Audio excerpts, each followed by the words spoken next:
Hey YouTube, Joyboy here. So, today let's discuss what happened to the Thousand Sunny. Let's take a moment to be honest, guys. This discussion is incredibly difficult and can be very divisive. I don't know what happened to the Thousand Sunny, and neither do you. You don't know how exactly this story is going from here, and neither do I. All we have is what we think and the various truths that we believe in. And I think that this is part of the reason why the last chapter was so special. That being said, I am personally extremely skeptical that the Thousand Sunny is dead. The Thousand Sunny is Franky's dream ship. Supposedly the last ship that he would ever build. A ship that was built with the intention of leading the Strats to the very ends of the New World and the Grand Line. But aside from being a tool or a vessel suitable for the future Pirate King, it's also a friend, a comrade, a nakama. I think that we learned a lot about the place that Sunny holds within the crew from looking back at the previous story of the Going Merry. Before it died, Oda managed to make this ship, he managed to humanize it. Oda gave it a personality, a sense of being. And within its final moments within the story, we really got an understanding of, even though the ship didn't talk throughout the entirety of the journey, it was there experiencing it with the rest of the crew. Oda revealed the invisible bonds that had been created over time. And all of this made the Going Merry's final moments all the more powerful, one of the absolute best moments in the entirety of One Piece. But I think that the thing that sticks out to me most, above anything else, is when we see the Straw Hats going through each arc, they all do what it is that they can in order to continue the journey. If someone or something stands in their way, they fight. And in its own way, the Going Merry did the same. The Going Merry, basically, we were led to believe, was unfit to sail on and should have sunk many days, many chapters before it finally gave out. Till its dying breath, it sat on the waves proud. And before it left this world, it gave the Strats everything that it had. The Going Merry stands as the only Strat to have ever died, and I do not believe another Strat will die, but if they ever did, they would go out in the same way. I think it would be a disservice for them to die in any other way. And it is for this reason that if the Thousand Sunny died in the last chapter, it would be very off to me. I would like to argue that it is impossible for the Thousand Sunny to die within the story, but frankly, I just can't go that far. But what I can say is that if it does die, I expect it to go out in glory. If you replace Thousand Sunny's death in the last chapter, if it died, replaced its death with any other Straw Hat crew member, everybody would be saying, no way, because the death wouldn't be fitting. Seriously, replace the Thousand Sunny with Nami in the last chapter, just out of the blue, hit by a cannonball, and she's dead. It would be unbelievable. One Piece is not a Kamega kill. We have no reason to suspect that the main characters will die randomly without a bunch of story revolving around their deaths. Could it happen? Sure, it's possible. Anything is possible if Oda intends on doing something or not. Should we believe in it? I don't think so. So my conclusion, my belief, guys, is that despite what we are led to believe in the last chapter, that the Thousand Sunny was hit by the Queen Mama Chanter, hit by cannonballs, essentially destroyed, on fire, and sinking. Some of this may be true, some of it may not be true. But at the end of the day, the Sunny will sail again. Even if this particular moment actually leads to the Sunny's demise, and begins a fatal chain reaction. Even if the Sunny is forced to limp the rest of the Strats to safety, it's not dead yet. That is my belief. And so the real meat of the debate that I want to get into in this video is, in what ways could the Sunny have survived, be alright, not be dead? And what do I think about these various ways? And let's start off by not assuming that these Straw Hats in some way or another never got hit by the Queen Mama Chanter. Let's assume that the ship that we see in that final panel is actually the Sunny. It's actually very nearly destroyed and sinking right at this moment. How could it still live? And so firstly, before we get into it, I think that it's important to clarify that if something like this were to occur, then the Strats would be in danger, and the only way to get out of this danger would have been to abandon ship, which is something that I think that Oda might have set up previously, because Jinbei warned in previous chapters of Whole Cake Island that they may need to abandon ship, obviously under different circumstances. And so talking specifically about the Thousand Sunny, I think an important component of whether or not it's alright, or whether or not it will be alright, is just how strong, just how amazing is Adam's wood. We know that the Thousand Sunny is built out of Adam's wood, which is the best wood in the entire world, but as for just how good it is, we don't have an accurate picture. All we really know is that it's because of the Adam's wood that the Coupe de Burst is possible. If we assume that the wreckage that we see in the final pages is in fact the Sunny, then another aspect of this that we would have to consider is how resistant, or is Adam's wood resistant to fire. And the only real thing that we have to go on is that Adam's wood is extracted from the treasure tree Adam, which is found on an island that is continuously torn by war. So you would expect there to be a lot of fires to break out on this island, and potentially could set this gigantic tree on fire, maybe. But this tree has survived many wars. It hasn't burned to a crisp. And so in that case, you can argue perhaps Adam's wood is more resistant to fire than normal wood. But in this case, we really just do not know. The point here is that it's possible. And I think the last thing to consider is that you don't actually need to destroy the Thousand Sunny in order to make it sink. In fact, we got an example of this in the last chapter. The fishmen underneath the water poked holes in many of the Big Mom Pirates' fleet and sunk ships.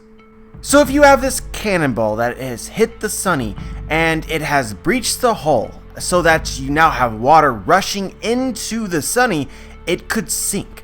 But that wouldn't kill the Sunny, because as described to us back in Water 7, the thing that really holds the ship together is the keel. From the keel, everything else is built around. And it is possible to rebuild or repair a ship as long as the keel is still intact. So the Thousand Sunny could have been damaged, but as long as the keel is okay, it can be rebuilt. However, when ships normally sink, they're done for. That's the end of their life. But in this case, it's ambiguous because the Strats have allies in the fishmen, specifically Watatsume, who can possibly pick it up off of the ocean floor and bring it back to the surface. So basically, guys, to summarize where we are at right now is that the Sunny was actually hit by the Queen Mama Chanter and is actually sinking, but is in some part resistant to fire, or at the very least, as it sinks, it puts out the fire. So the Sunny won't be burnt to a crisp. If we are going to assume that the Sunny cannot die, then if this is true, then it must be retrieved, and there is a way to do that. The other key here is that the keel is still intact and undamaged, which would make sense given that the Sunny is made out of the strongest wood that exists. And so, guys, I'm going to be honest with you guys, I hope that this happens. This is, I'm usually unbiased, and I will probably stay that way, but I'm rooting for this occurring because the implications of the Sunny essentially getting destroyed and being unsaleable until it is repaired are just huge. Can you imagine the look on Franky's face when the Strats return to Wano, perhaps haphazardly repairing it so that just it can sail on the water? Basically patching the hole that was created. And I know that it looks like the masts were destroyed, and that could also be true because the Going Merry also went through the same thing where you just, try your hardest to make it work, to patch it up.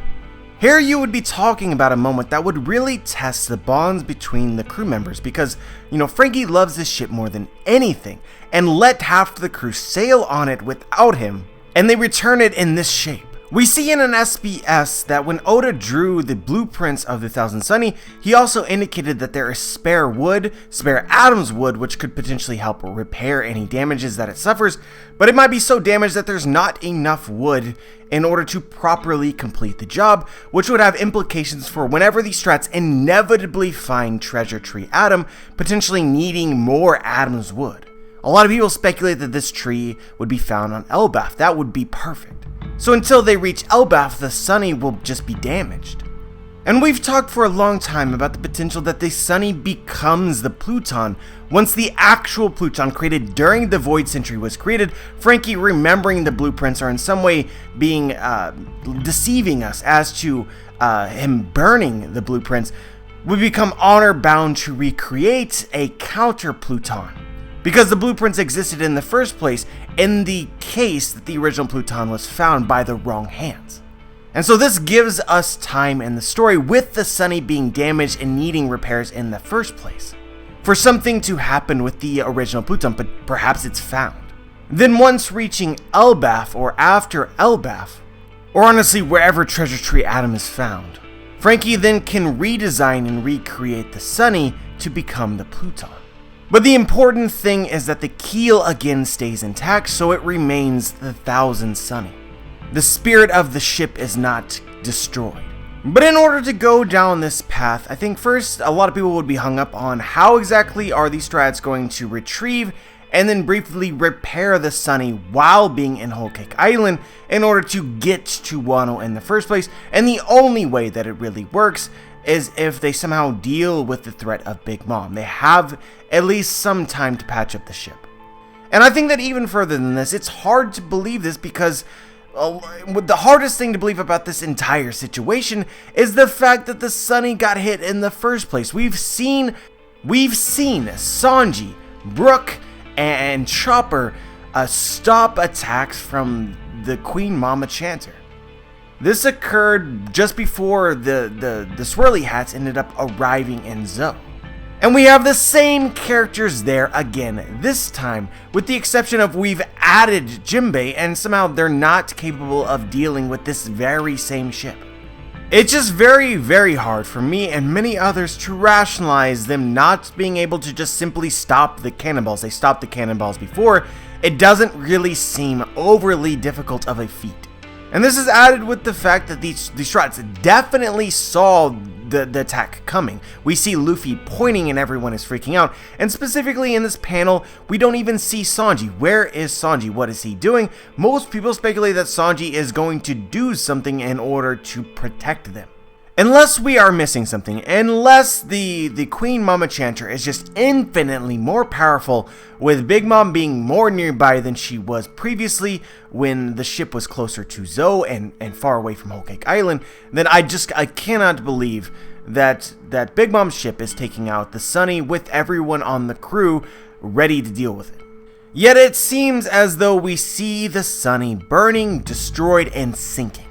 Honestly guys, given everything that we know, assuming that the Sunny is destroyed, the only way that this makes sense to me, and even then I'm kind of skeptical, but I mean it does make some sense, is that Sanji is actually not in the picture because he is fighting Daifuku's genie up closer to the mast. We actually saw this occur in the very last chapter. They were fighting very near the flag, which if this occurred again, if Daifuku attacked the Sunny again, then essentially while the Queen Mama Chanter is attacking them with cannonballs, it may be impossible for Sanji to help defend the ship and may justify it getting hit.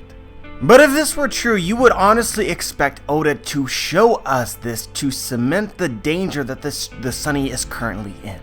You don't show Sanji, but yet you show the Sunny destroyed and people are like, okay, what was Sanji doing? You show Sanji briefly clashing with Daifuku, then the Sunny destroyed, and the community is just freaking out because it's so much more believable.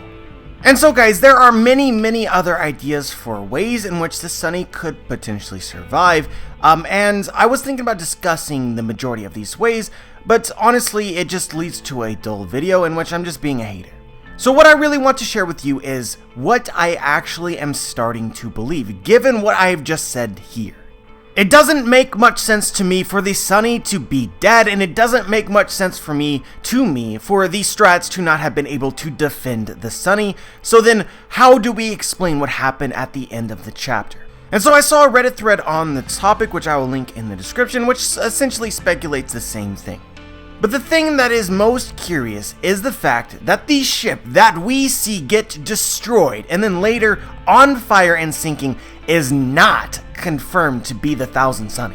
Whatever that ship is, it is ambiguous. Because the only bit of damage, the only real confirmation of damage that we see of the Thousand Sunny is the fact that this flag is no longer on the ship, and that is it. But I think the problem with this idea is that if Oda literally misled us and is showing us the Big Mom Pirates ship that was destroyed and not the Thousand Sunny, leading us to believe that it is the Thousand Sunny by showing us the flag, it's kind of garbage. I mean, I don't like to use the word garbage, but it's so misleading, it's kind of insulting.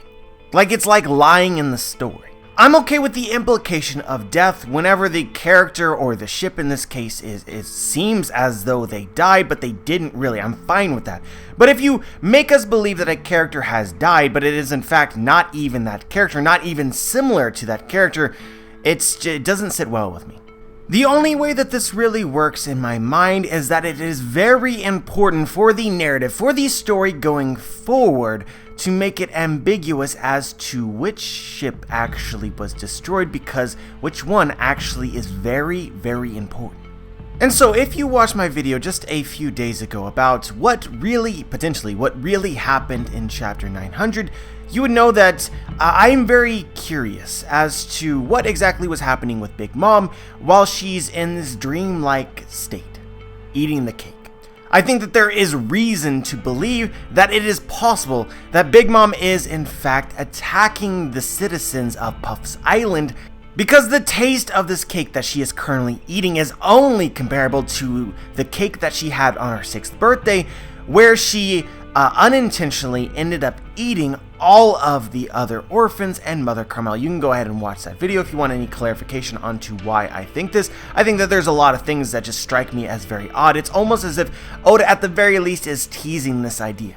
And so on the other hand, I think that it is incredibly possible that the exact same thing is subtly occurring in the waters surrounding Cacao Island. Basically, the idea is that the Queen Mama Chanter, which I want to preface this with a speculation, which I believe in, but I'm not sure how much it can be supported, but I personally think that the Queen Mama Chanter is also made out of Big Mom's own soul, just the same as Prometheus, Zeus, Napoleon, and the Wave Homie that we've seen previously. And so basically, I think that this ship could be in some way sharing the consciousness of Big Mom as she's eating the cake. You may need to fill in the blanks here a little bit in order for everything to connect, but it just seems to make sense to me that perhaps the Queen Mama Chanter is distracted by the fact that Big Mom is distracted. So it's being told to attack ships, but it can no longer really think and differentiate between friendly ship and enemy ship. So it's attacking almost randomly. And so guys, if this happened to be true, of course Oda would not want us to believe that, because it immediately alleviates a lot of the concern for the lives of the Sunny and the Straw Hats. It immediately makes sense why Oda would lie to us saying that the Thousand Sunny is the one sinking when it is in fact Big Mom's own ship. Because the thing that is saving them right now is Big Mom. That's a hell of a twist. And outside of just pure speculation, I do think that there are a few details from the last chapter which might substantiate this actually occurring. And so let's go back to the first moment that we see the Big Mom Chanter arrive in the water surrounding Cacao Island. It actually fired its cannons, and we're led to believe that it fired them at the Thousand Sunny. However, it missed. Which is first off incredibly confusing because of the proximity. It's already so close to the Sunny, how are you going to miss? But I think more importantly here, it missed the Thousand Sunny. However, when looking at the panel, and you guys can decide for yourself because I'm going to post it as I am saying this, you look at the explosion created from the blast, it appears as though the Queen Mama Chanter actually hit a target, actually hit a ship, not the Thousand Sunny. One of Big Mom Pirate's own ships was destroyed in that moment, it appears to me.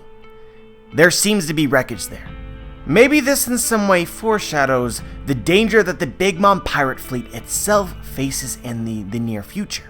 And also potentially foreshadows the Queen Mama Chancer not being particularly accurate today. And so guys, I think that it's incredibly convenient that after this point in time, the only real context that we get of this entire situation is given to us in snapshots. So it's not as though time is being particularly continuous. And so from this point until the Thousand Sunny is presumed to be destroyed, we only have one other instance in which it appears as though cannon fire is matters in the story. We see the German ship being attacked by cannon fire. The damage seems to be pretty severe, and I personally would argue that this damage came from the Queen Mama Chancer. There may be some of you out there that would believe that this is just fire created from the surrounding ships attacking Germa, but the blast seems to me to be above the scale of a normal cannonball. So the Queen Mama Chancer, after potentially attacking the Thousand Sunny and missing, then turned its cannons onto Germa all of a sudden. It doesn't seem to have decided upon a target. This is what I mean by it potentially being confused. The idea here is that the Thousand Sunny is not its only target. Every ship is its target. It's gone AWOL. It's attacking Germa. It's potentially attacking the Thousand Sunny. It's potentially attacking many of its own ships. But Oda does not want us to know this yet. That is why he created the impression that the ship that sunk at the end of the chapter is the Thousand Sunny, when that is not the case. How exactly do you explain the flag at the end of the chapter? Well, first off, Sanji and Daifuku were fighting right near the flag, so it possibly could have been, cut off in some way. Maybe the tip of the mast was cut off. It's also possible that the Queen Mama Chancer actually attacked the Thousand Sunny, and they were able to defend it. They were able to deflect the cannonballs, but the flag was a casualty. But they still defended it. It's not sinking. But yeah, guys, there's still many ideas as to what will happen, and honestly, as per usual, you shouldn't really expect any of these ideas to be on point until it's actually confirmed. But I really just wanted to make a video talking about why I think that the Thousand Sunny has to live at least a little bit longer, and discuss on one hand how awesome it would be if it actually was mostly destroyed. And if you can't believe that, or if I can't believe that, I'll offer up another idea which I also think is incredibly hype, and also has huge implications, and ties together with a speculation that I made not too long ago. But as always, I am curious as to what you thought about this, whether you agree or disagree, and why. Just share your thoughts. Like the video if you liked the video, dislike the video if you disliked the video. Make sure to subscribe if you want to be notified for my future content. And as always, guys, have a wonderful day.